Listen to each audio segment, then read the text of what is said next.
Gemoy semakin letoy, Yusuf Blegur.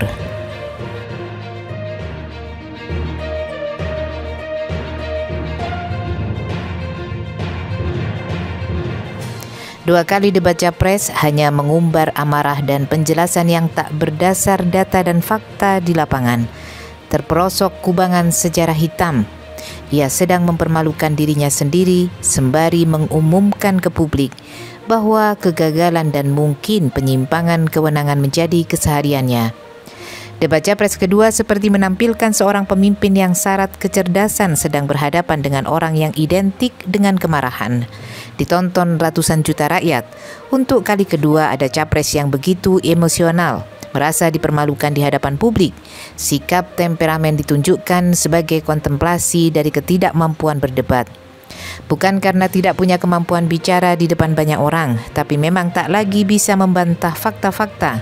Yang ada sekedar retorika, rekam jejak yang buruk menempatkan sosoknya sebagai capres yang dianggap tidak punya kapasitas dan integritas. Terlebih ketika terbojok saat capres lainnya mengangkat nilai-nilai dan etika kepemimpinan. Alhasil, rasa malu, serba salah dan akhirnya perilaku reaksioner yang muncul. Menahan kegeraman dan rasa kesal hingga terkesan ada murka di wajahnya.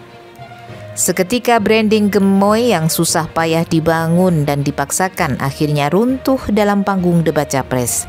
Tak ada lagi joget-joget, tak ada lagi pasang kuda-kuda dan tak ada lagi ajakan sorak-sorai yang provokatif.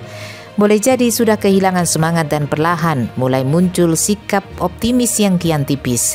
Capres itu justru malah terlihat semakin tak terkendali, hanya emosi dan sekali lagi emosi dalam jiwanya. Kasihan Capres yang lanjut usia dan kesehatannya semakin terus menurun. Keadaan mental dan fisiknya tidak lagi mampu mengikuti ritme dinamika Pilpres 2024.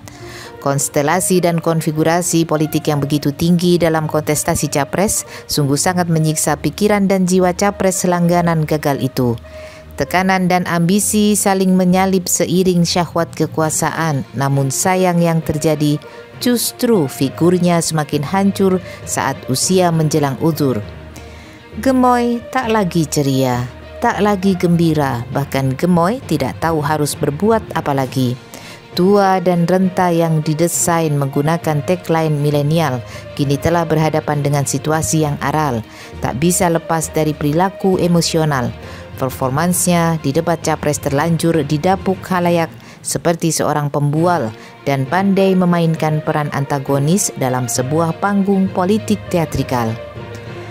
Kasihan, ia tersiksa diperbudak ambisinya sendiri, membidik suara potensial Gen Z hingga rela memainkan peran gemoy, namun apa daya kontradiksi yang didapat. Si gemoy energinya terkuras habis oleh cengkeraman kejahatan HAM dan kejahatan lingkungan melalui proyek tanam singkong panen jagung. Lebih miris lagi terus diterjang berbagai proyek pembelian barang bekas, kepemilikan ratusan ribu hektar tanah serta pengkhianatan terhadap pengorbanan rakyat karena tak tahan menjadi oposisi, seperti pernah diungkit Capres lainnya. Gemoy kini hanya bisa pasrah, hanya bisa berharap beruntung mendapat kompensasi kegagalan Capresnya. Entah jabatan, entah fasilitas atau bahkan gelontoran uang panas hasil berjudi Capres.